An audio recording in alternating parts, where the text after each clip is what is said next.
Assalamualaikum warahmatullahi wabarakatuh.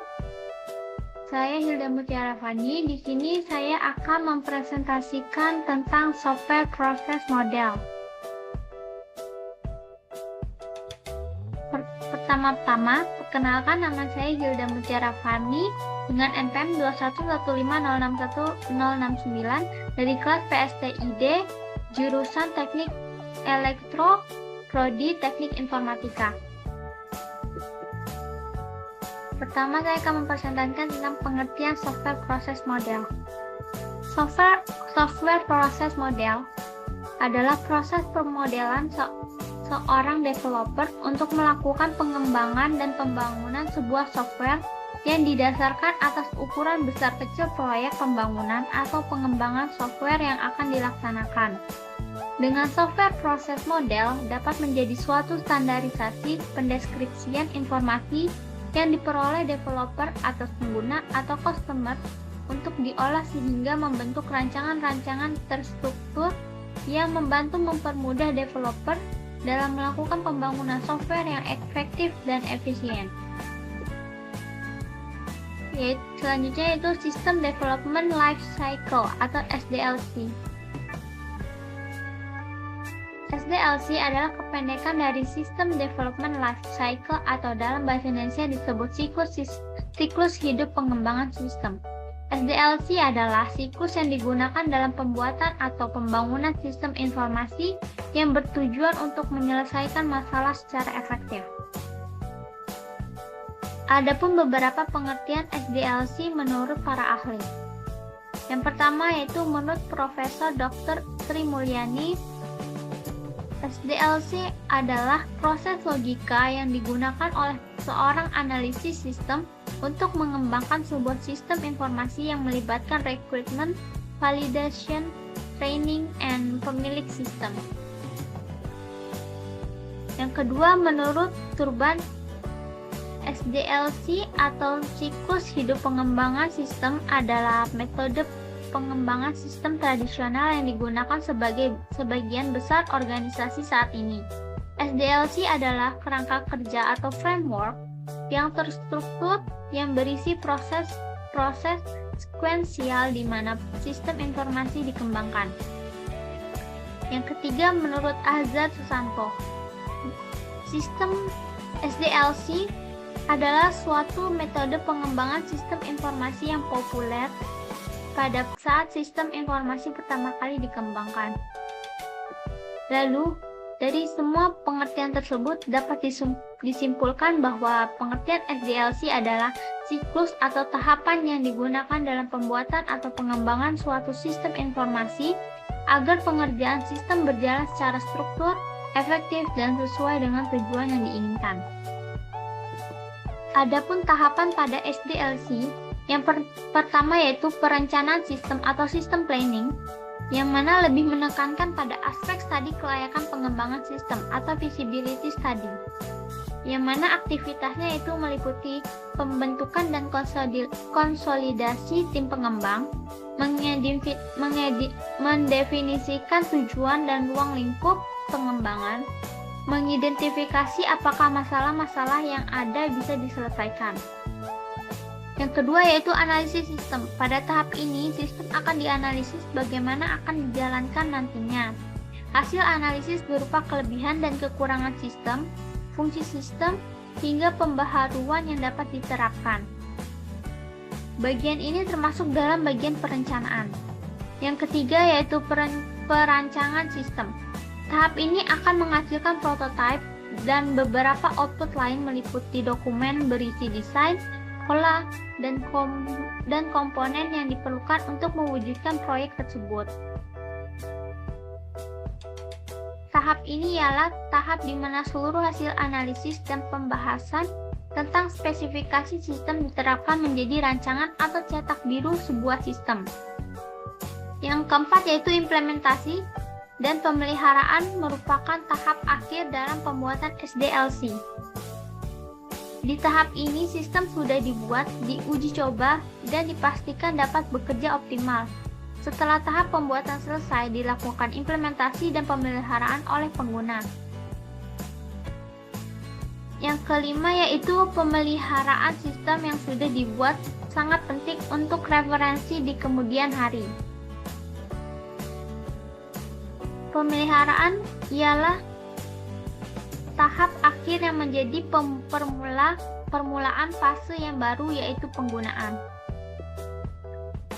Contoh SW Process Model. Yang pertama yaitu ada waterfall model. Metode pengembangan sistem metode SDLC atau sering disebut sebagai pendekatan air terjun atau waterfall. Metode waterfall pertama kali diperkenalkan oleh Wendell W. Royce pada tahun 1970. Waterfall merupakan model klasik yang sederhana dengan aliran sistem yang linier. Output dari sistem tahap merupakan input bagi tahap berikutnya.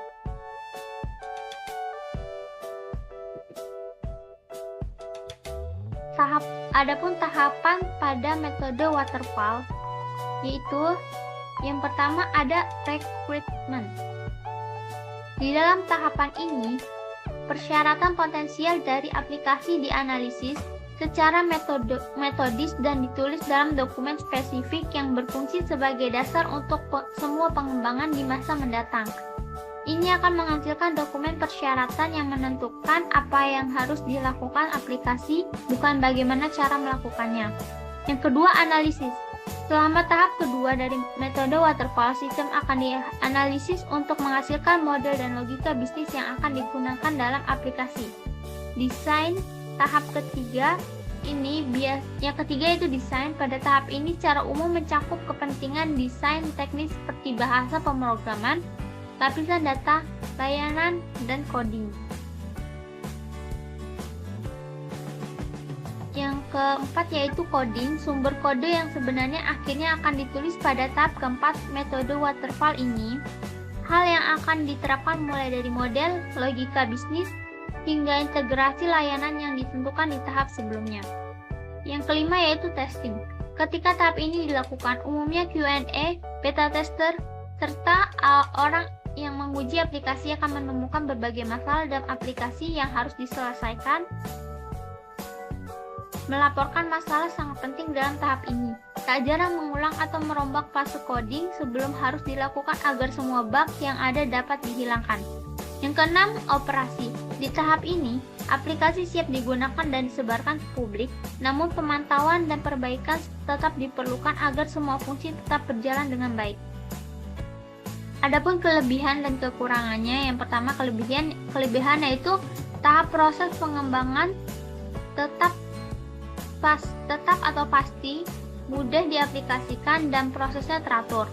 Lalu cocok digunakan untuk produk software atau program yang sudah jelas kebutuhannya di awal sehingga minim kesalahannya. Lalu software yang dikembangkan dengan metode ini biasanya menghasilkan kualitas yang baik. Kekurangannya yaitu terjadi pembagian proyek menjadi tahap-tahap yang tidak fleksibel karena komitmen harus dilakukan pada tahap awal proses. Lalu kedua, sulit untuk mengalami perubahan kebutuhan yang diinginkan oleh customer atau pelanggan. Ketiga, perubahan di tengah-tengah pengerjaan produk akan membuat bingung tim pengembangan yang sedang membuat produk. Yang kedua yaitu model spiral. Model spiral diperkenalkan pertama kali oleh Barry Boehm pada makalahnya yang berjudul Spiral Model of Software Development and Achievement. Barry Boehm menjelaskan bahwa model spiral merupakan model yang sangat berguna untuk melakukan pembangunan proyek-proyek besar, dan prosesnya dilakukan dengan memperhatikan resiko proyek sehingga pada akhirnya akan menghasilkan model proses yang tepat sesuai kebutuhan pengguna. Pada tahun 1988, Boehm menerbitkan makalah yang serupa kepada khalayak yang lebih luas. Makalah-makalah ini memperkenalkan diagram yang telah direproduksi dalam banyak publikasi berikutnya yang membahas model spiral.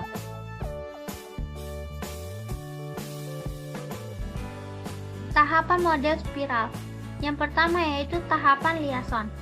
Tahapan ini berhubungan dengan komunikasi antar pihak-pihak yang terlibat dalam pengembangan software, seperti sistem analisis dengan pelanggan atau user. Tujuannya adalah memperbaiki dan mengembangkan software sesuai kebutuhan dan keinginan hingga memuaskan pelanggan. Yang kedua, tahap planning. Tahap perencanaan meliputi estimasi biaya yang digunakan, batas waktu, pengaturan jadwal, identifikasi lingkungan kerja, sumber-sumber informasi untuk melakukan iterasi atau teknik pengulangan. Hasil dari tahap ini adalah dokumen spesifikasi kebutuhan sistem dan bisnis.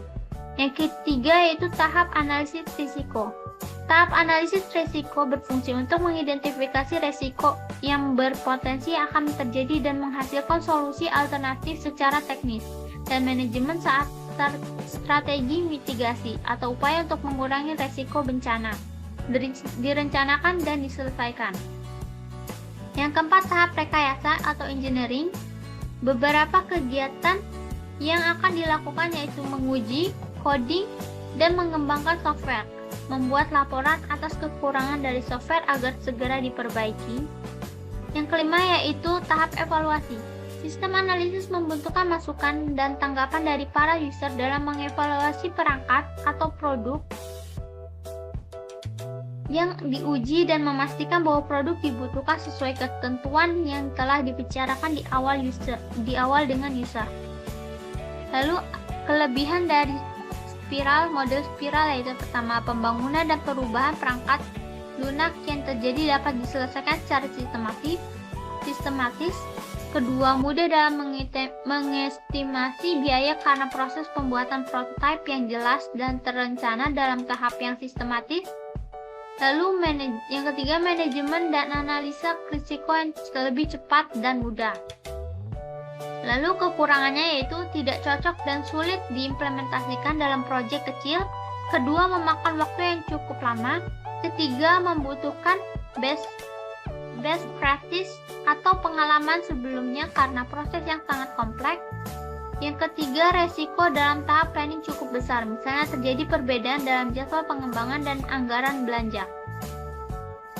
Yang ketiga, ada model prototype.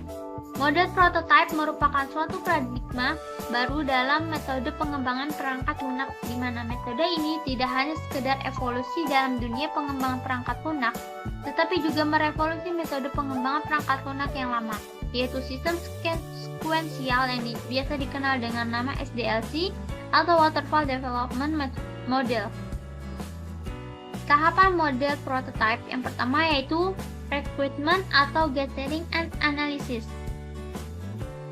Yang pertama yaitu recruitment, gathering, and analysis. Dan tahap ini kebutuhan sistem didefinisikan secara rinci.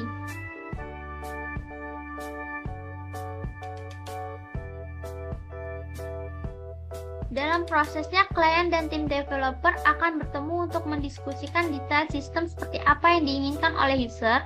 Yang kedua, quick design atau desain cepat. Tahap kedua adalah pembuatan desain sederhana yang akan memberi gambaran singkat tentang sistem yang ingin dibuat, tentunya berdasarkan diskusi dari langkah pertama di awal. Yang ketiga, build prototype atau bangun prototype. Setelah desain cepat disetujui, selanjutnya adalah pembangunan prototipe sebenarnya yang akan dijadikan rujukan tim programmer untuk pembuatan program atau aplikasi. Yang keempat yaitu tahap user evaluation atau evaluasi pengguna awal. Di tahap ini, sistem yang telah dibuat dalam bentuk prototipe dipresentasikan pada klien untuk dievaluasi. Selanjutnya, klien akan memberikan komentar dan saran terhadap apa yang telah dibuat. Yang kelima yaitu refining prototype atau memperbaiki prototype. Jika klien tidak mempunyai catatan revisi dari prototipe yang dibuat, maka tim bisa lanjut pada tahap 6. Namun, jika klien mempunyai catatan untuk perbaikan sistem, maka fase 4-5 akan terus berulang sampai klien setuju dengan sistem yang akan dikembangkan. Yang keenam yaitu implement product and maintain atau implementasi dan pemeliharaan. Pada fase akhir ini, produk akan segera dibuat oleh para programmer berdasarkan prototipe akhir. Selanjutnya, sistem akan diuji dan diserahkan pada klien. Selanjutnya adalah fase pemeliharaan agar sistem berjalan lancar tanpa adanya kendala. Lalu, kelebihan dari model prototype. yaitu saat menggunakan model jenis ini, kesalahan biasanya dapat dideteksi lebih cepat dan umpan balik pengguna yang lebih cepat tersedia untuk menghasilkan solusi yang lebih baik. Dalam metodologi ini, model kerja dari sistem disediakan, pengguna mendapatkan pemahaman yang lebih baik tentang sistem yang sedang dikembangkan. Kekurangannya yaitu metode ini dapat meningkatkan kompleksitas rencana. Anda mungkin mulai melampaui rencana awal Anda. Selain itu, fokus pada prototipe terbatas dapat mengalihkan pengembangan dari analisis lengkap proyek dengan benar. Namun itulah mengapa ada tahap penyempurnaan. Lalu selanjutnya ada model Rapid Application Development atau RAD. Rapid Application Development adalah sebuah model proses perkembangan perangkat lunak sekuensial linear yang menekankan siklus perkembangan yang sangat pendek atau kira-kira 60-90 hari. RAD diajukan oleh IBM pada tahun 1980 sampai 1990-an ketika permintaan terhadap aplikasi semakin meningkat. Metode ini merupakan semacam cikal bakal Agile Project Management karena bisa mengikuti pace bisnis yang terus berkembang dan juga kebutuhan pasar yang terus meningkat. Adapun tahapan pada RAD yaitu menentukan kebutuhan proyek. Pada tahap ini, tim perlu menentukan kebutuhan yang ingin dipenuhi dari sebuah proyek. Kebutuhan ini tidak perlu spesifik, tapi sifatnya benar-benar umum dan jumlahnya bisa banyak. Baru dari situ, tim akan menentukan mana kebutuhan yang perlu diprioritaskan. Yang kedua, membuat prototipe. Development secepat mungkin akan membuat prototipe dari aplikasi yang diinginkan, lengkap dengan fitur dan fungsi yang berbeda-beda. Tujuannya sekadar untuk mengecek apakah prototipe yang dibuat sudah selesai dengan kebutuhan klien. Yang ketiga, proses pengembangan dan pengumpulan feedback. Setelah tahu aplikasi seperti apa yang ingin dibuat, developer mengubah prototipe ke bentuk aplikasi versi beta sampai dengan final.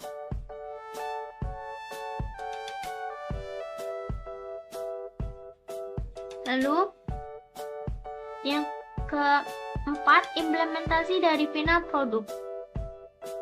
Di sini, tugas utama developer adalah menambal kekurangan yang mungkin terjadi ketika proses pengembangan aplikasi. Tugas ini termasuk melakukan optimasi untuk stabilitas aplikasinya, memperbaiki interface, hingga melakukan maintenance dan menyusun dokumentasi. Pokoknya, langkah terakhir ini dilakukan sebelum menyerahkan aplikasi ke klien. Kelebihannya yang pertama yaitu kebutuhan aplikasi bisa berubah sewaktu-waktu. Kedua, aplikasi dikembangkan berdasarkan kebutuhan dan keinginan user. Yang ketiga, memperkecil kemungkinan error dan hal buruk lainnya. Yang keempat, waktu pengembangan aplikasi bisa lebih cepat dan efektif. Yang kelima, mempermudah proses integrasi. Lalu adapun kekurangannya yang pertama yaitu membutuhkan sistem dengan skill teknis yang mumpuni. Lalu memerlukan kolaborasi tim yang kuat. Yang ketiga, hanya cocok untuk proyek yang waktunya singkat. Yang keempat, hanya cocok digunakan untuk mengembangkan aplikasi secara modular atau fokus ke suatu fitur untuk dijadikan modul terpisah. Yang kelima yaitu sulit diterapkan untuk mengembangkan aplikasi besar. Lalu ada model Agile. Agile merupakan alternatif dari metode waterfall yang linear dan tak bisa diubah di tengah proses pengembangan. Masalahnya, kebutuhan pasar mulai berubah dengan cepat. Efeknya, banyak software dengan metode waterfall yang tak lagi dibutuhkan di pasar saat dirilis. Maka dari itu, pada tanggal 11-13 Februari tahun 2001, 17 developer berkumpul dan berdiskusi untuk mencari solusi. Hasilnya terciptalah Agile metodologi ini. Tahapan dalam model Agile. Yang pertama yaitu perencanaan. Pada langkah ini, pengembangan dan klien membuat rencana tentang kebutuhan dari perangkat lunak yang akan dibuat. Yang kedua, implementasi. Bagian dari proses di mana programmer melakukan pengkodean perangkat lunak. Ketiga, Tes perangkat lunak. Di sini perangkat lunak yang telah dibuat dites oleh bagian kontrol kualitas agar bug yang ditentukan bisa segera diperbaiki dan kualitas perangkat lunak terjaga. Yang keempat, dokumentasi. Setelah dilakukan tes perangkat lunak, langkah selanjutnya yaitu proses dokumentasi perangkat lunak untuk mempermudah proses maintenance ke depannya. Yang kelima, deployment, yaitu proses yang dilakukan oleh penjamin kualitas untuk menguji kualitas sistem. Setelah sistem memenuhi syarat, maka perangkat lunak siap di development. Yang keenam, pemeliharaan. Tidak ada perangkat lunak yang 100% bebas dari bug. Oleh karena itu, sangatlah penting agar perangkat lunak dipelihara secara berkala. Kelebihan dari model Agile yaitu dengan mengacu pada kebutuhan dan penilaian konsumen. Modul Agile memiliki kualitas perangkat lunak yang lebih baik. Lalu yang kedua, feedback. Konsumen membuat para konsumen merasa puas dan lebih dihargai karena software yang diinginkan terpenuhi. Lalu yang ketiga, perangkat lunak diselesaikan secara cepat. Kekurangannya adapun yaitu metodologi Agile tidak memiliki banyak perencanaan, sehingga bentuk produk akhir dari perangkat lunaknya kurang jelas dan sulit ditentukan, terutama jika mengikuti kebutuhan konsumen yang terus berubah-ubah. Lalu, dokumentasi yang dibuat dalam metode Agile membutuhkan waktu yang singkat dan hasilnya akhirnya kurang lengkap. Adapun sumber referensi yang saya gunakan yaitu dari blog Accounting Business, accounting.business.academy.id, juga dari blog academia.edu. Di sana ada pengertian dan penjelasan tentang software proses model beserta contoh-contoh software proses model yang dapat dipahami dan mudah untuk dimengerti. Sekian dari saya. Mohon maaf bila ada kesalahan. Saya akhiri. Wassalamualaikum warahmatullahi wabarakatuh.